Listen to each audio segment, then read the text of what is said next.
Welcome everyone to the Healing Art of Being You podcast. Today it is Allison and I, and we are talking about how to process your emotions, what that means, and what emotions even are. So we have all kinds of fun in store for you today.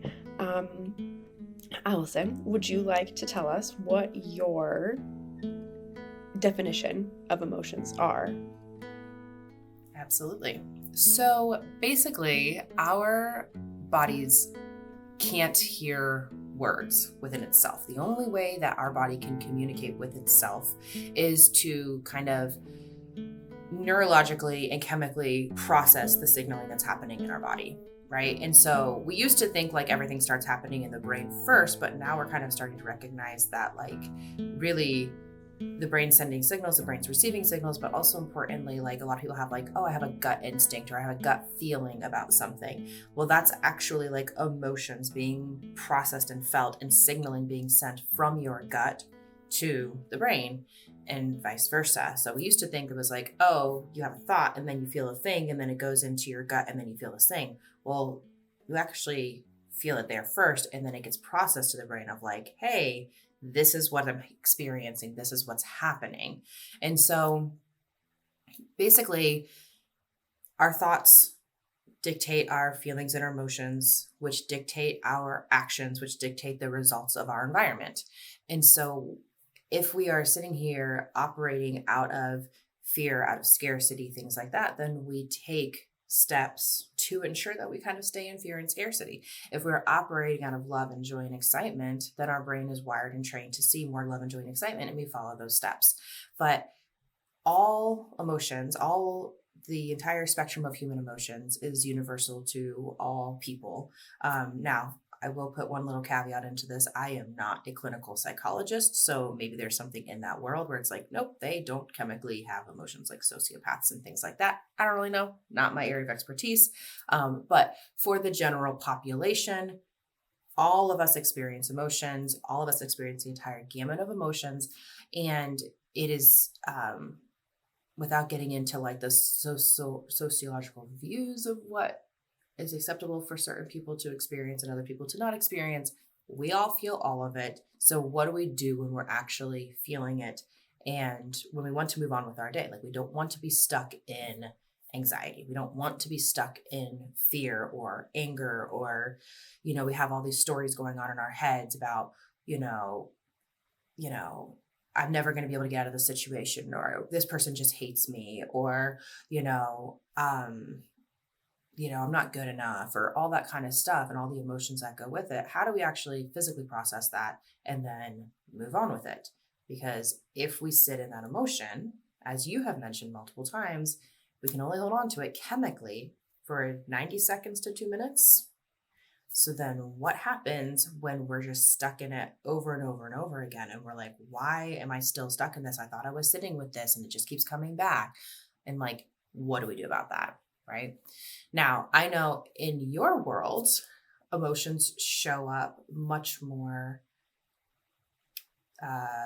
they can have a pretty detrimental impact. They have a detrimental impact in my world as well with chronic pain, and a lot of fear avoidance beliefs and, fear of movement or fear of what's going to happen. And then kind of how the whole body interprets that and kind of locks down in response to that.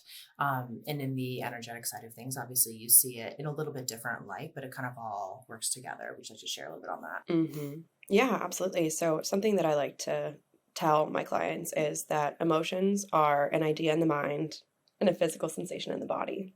And so when we are really talking about an emotion, it's not just the emotion, it's actually the feeling as well, which is what you kind of touched on here, that it is a physical sensation within the body. And that is actually an energy being created by your organs, by the tissue in your body. And we have to do something with that energy.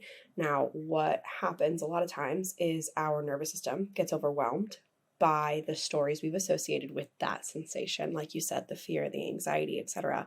And what we then have happen is we get into those stories, we get into the logic so that we can bypass the feeling of that sensation within our bodies.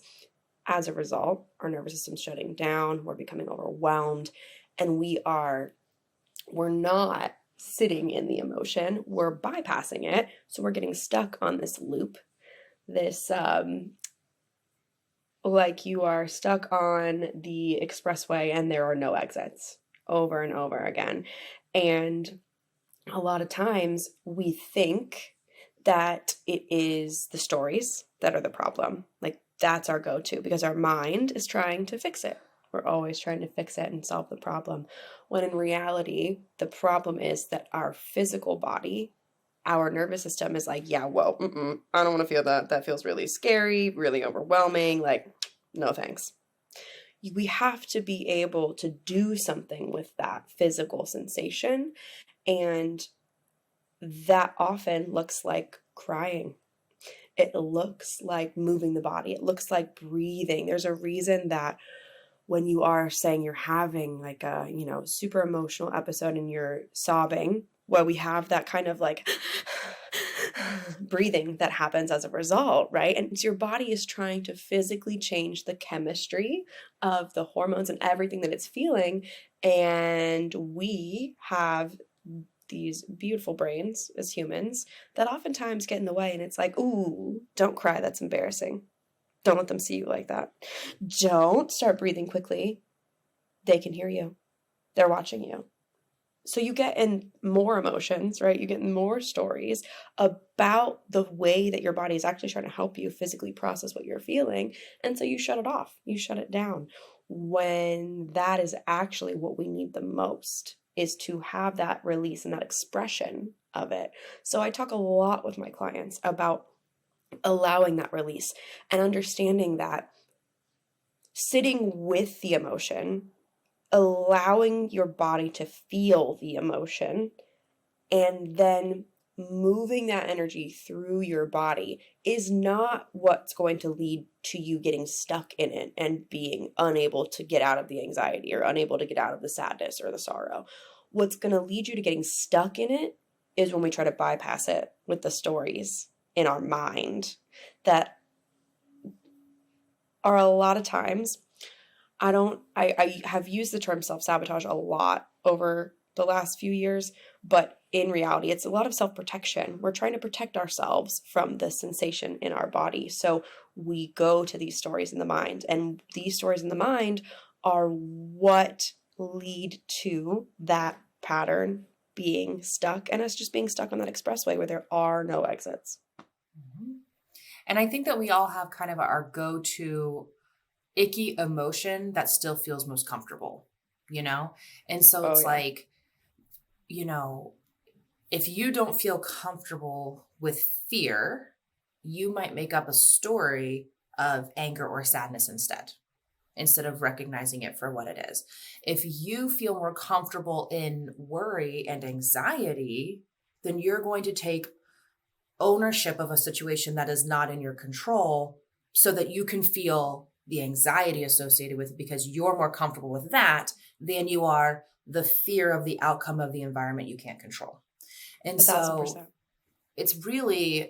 it can be kind of sneaky and, our brains again trying to come in and really try to tell a story and piece together things that are happening just to align with what we already know, we already understand, so that we feel a little bit safer.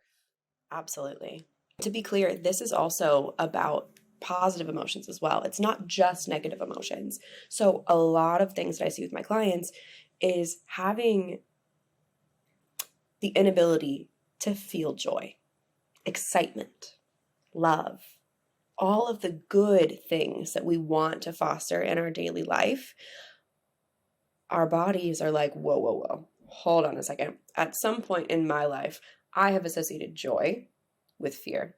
I've associated excitement with being let down, with despair, with sorrow. And so our bodies are like, hey, I know you're real excited about that soccer tournament you're going to go play in.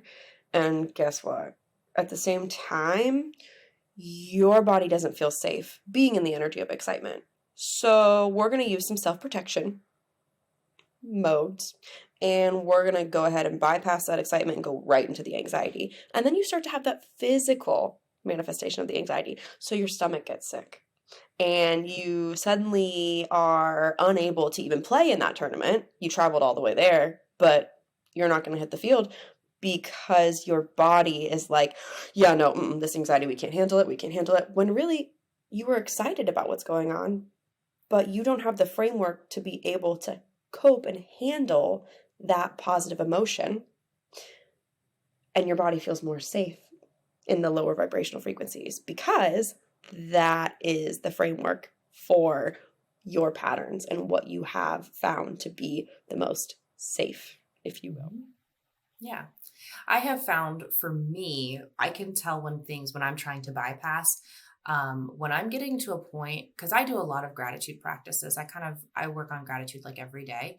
And if I am having a hard time chemically and physiologically feeling gratitude in my body, I'm like, okay, I'm bypassing stuff. There's stuff here that like I need to process. There's stuff here that I need to just sit with and exist with in order for me to feel gratitude, because I'm basically trying to ignore these things I don't want to feel and just cover it up with gratitude, because gratitude feels so much better in your body than fear or feeling unwanted or feeling unloved, like anything like that. Gratitude feels way better. And so it's like when I try to band-aid my life with gratitude and I cannot physically find it, I'm like, okay, you've hidden long enough. Let's go ahead and take an examination and see what we need to look at here. Mm-hmm. And it can hurt. But the reason why this work is so important, why feeling emotions, processing emotions, understanding what your body is telling you, is that first of all, there is the intuitive aspect of guiding your life, like your inner wisdom. If you're ignoring the inner wisdom, and it can be hard sometimes to be able to tell what is my ego trying to protect me and what is like my highest self guiding me. Those can be hard, and you mess up a lot when you're learning. Heck, I still do. And so, and people who've been doing this work for 10, 15, 20 years still mess up. And so not mess up, but like you go in the wrong direction and then find out like, oh, that was my ego coming in to try to protect me. Like I see that now. Absolutely. But then on the more physiological side of things is we hear all the time with chronic illnesses, every single chronic illness you hear out there, worse with stress, over and over and over again, worse with stress, because chemically stress, there are stress hormones in our body. We understand that, and those get released. And I want to say it was Steph Duffy who talked about this back in that episode we had her on, where she was basically saying we are physiologically wired to protect ourselves. And so when we are in a high stress environment, our high stress environment, I always tell my patients, it used to be that we were being chased by bears, right? You get chased by a bear, you either get eaten or you get away. But either way, it's a incidental moment. It is not something that lasts forever, right? So our body kicks up all these stress hormones so that we can act and we can do something to survive and get away. Nowadays, but then you run and you sweat and maybe you cry or maybe you scream or whatever the case is, and our body uses up that stress hormone.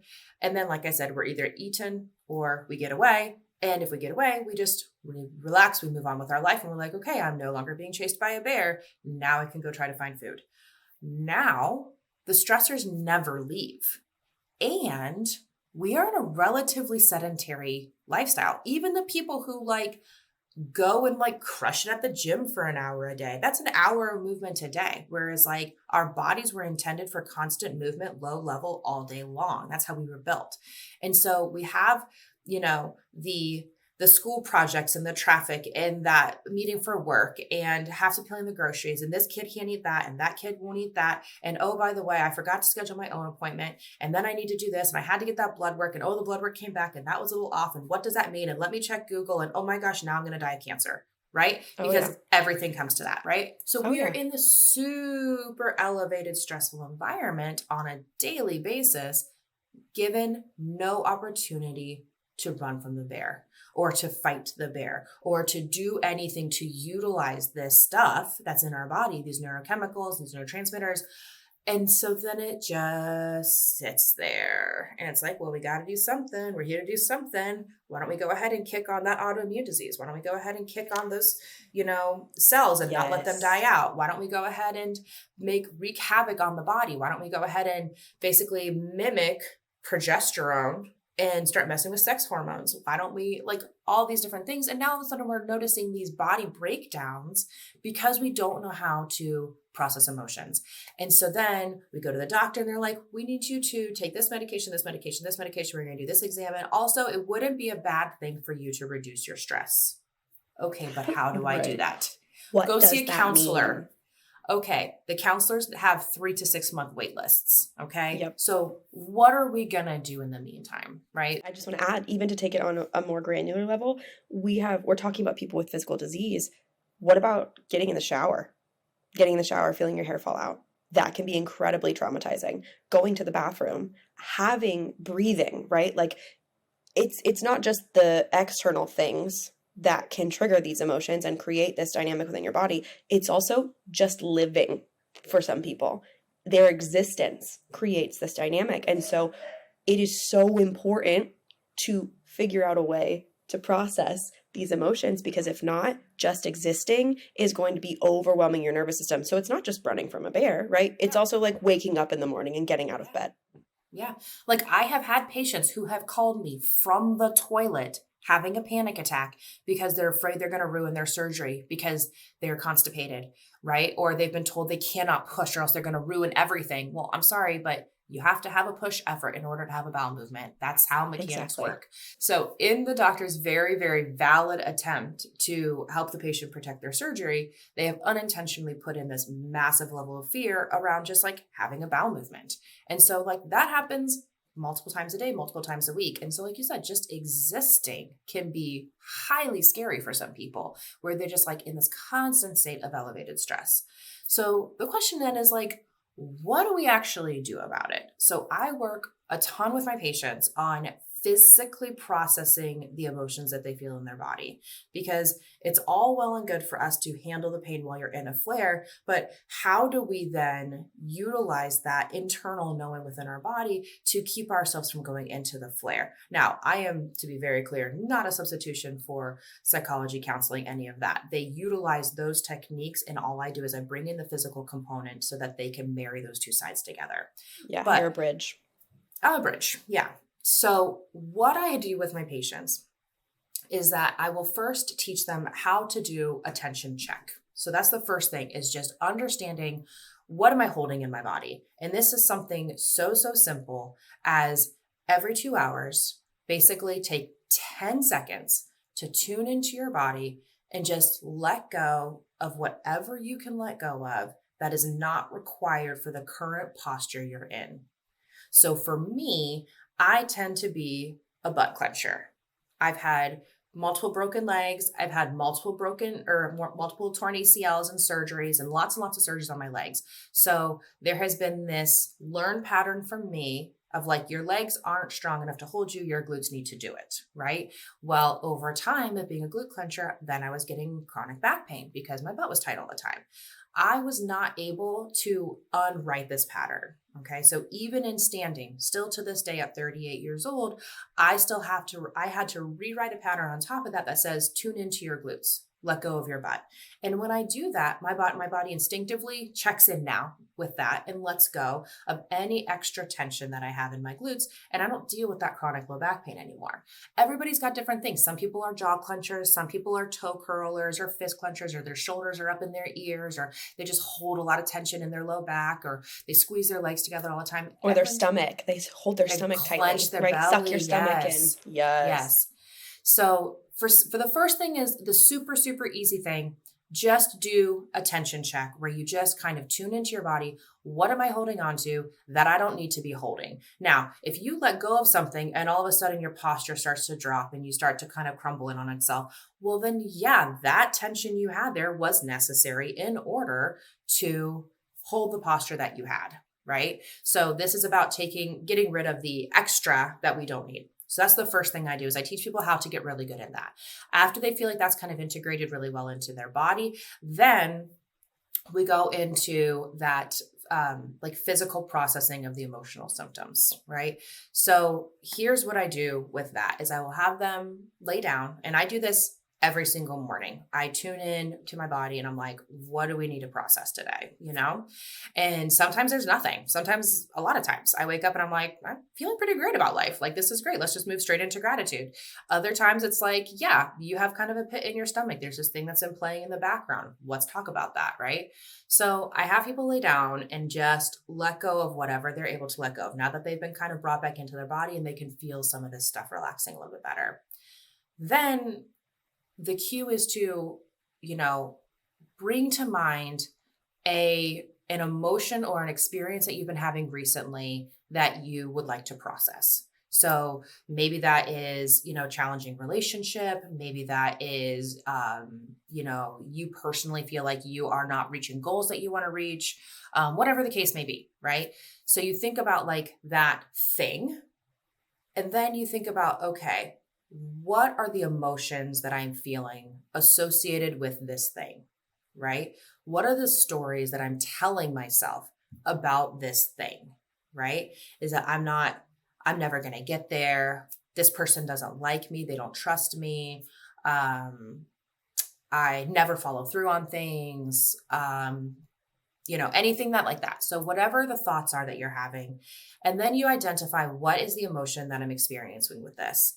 And then you tune into the body. Where physically am I feeling this emotion? And what does it feel like? Is it tightness and compression in my throat? Is it heaviness on my chest? Is it a pit in the stomach? Is it back pain? Where in your body do you feel that? And you stay with that feeling. So you just examine it. You don't try to run from it. Sometimes people like to describe it to themselves. It feels like white hot fire. It feels like a heavy boulder. Some people like to give it a color or, you know, personify it. It feels like, you know, whatever, I don't know, whatever it is, but you describe it to yourself, you experience it, and you sit with it. Now, here's the hard part. This is the part that gets people stuck in loops.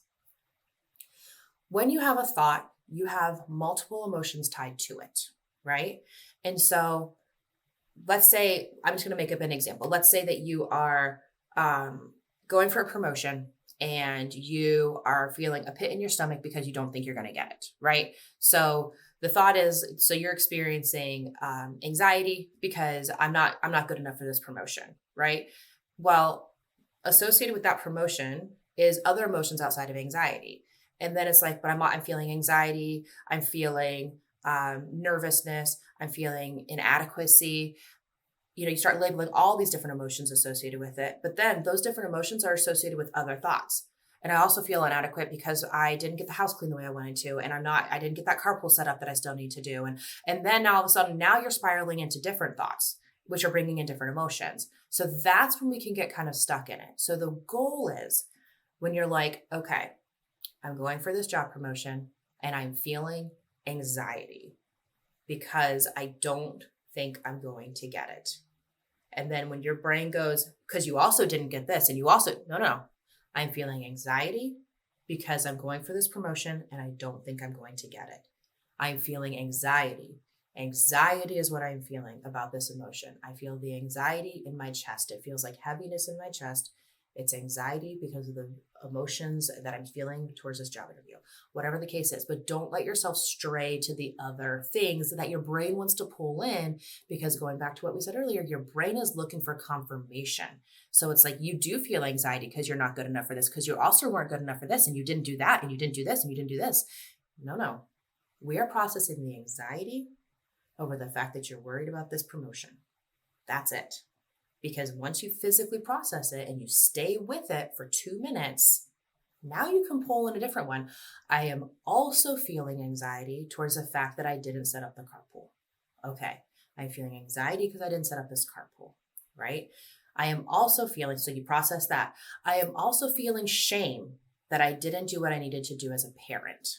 Okay, I'm feeling shame because I didn't do it. And you stay with it and you follow it. And sometimes it spreads and dissipates. Sometimes it becomes a lot more focal. Sometimes it just stays the same thing the whole time until it just kind of goes away.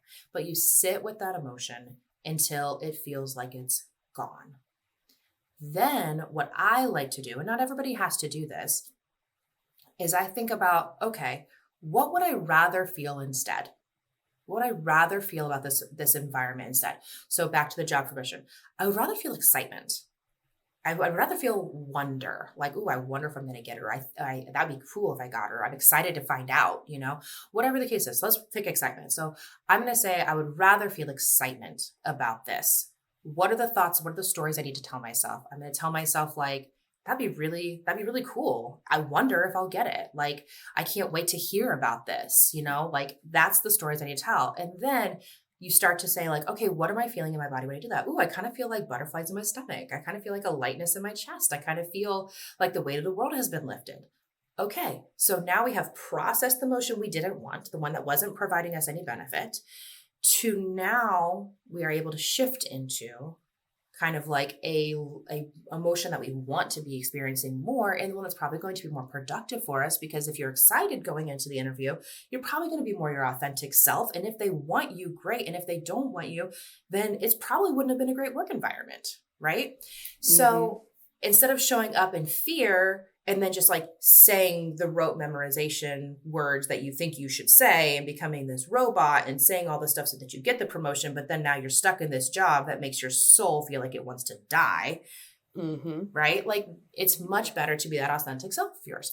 So I think that the hardest part that I had with all of this is when I realized that I could process emotions and then I could bring in a different emotion, I kind of didn't feel like processing anymore. I kind of was just like, let me just bring in this other emotion. And that is where things got really bad for me, where I had to then go back to basics and say like, no, now you're trying to run from the emotions simply because you've learned how to bring in different emotions. That is not helpful. So the processing component really is huge. If you're finding a hard time shifting into that other emotion, chances are you haven't processed the emotions that you have with that scenario to begin with. So that is the physical processing of emotional symptoms. So to break that down really quick, number one, learn how to get back into your body. Do tension checks, feel out where your body's holding extra kind of hidden tension that we don't need, simply so that you can bring awareness back into your body. You can utilize that technique for the physical processing of the emotions. Then you're going to get yourself into a nice, comfortable state. Think about the scenario that you want to examine. What is the emotion that you feel with that? What are the thoughts that you're telling yourself to make that emotion feel true? And where are you feeling that in your body? What does it feel like? Sit with it, describe it, and stick with that particular scenario. Don't allow the brain to go straying into and trying to pull in other components. After you've processed that emotion, what is it you'd like to feel instead? What are the stories you have to tell yourself to make that feel true? And what do you feel in your body with that? So that is how I work on physically processing emotions with my patients. Do you have anything you would like to add to that? I think I love all of that, everything that you said. And in addition to that, I feel like talking a little bit about what physical needs have to be met in order to allow that emotion to really be released and move through the body, because it can be even overwhelming, right? When we're in that moment of surrender and trying to bring awareness to it.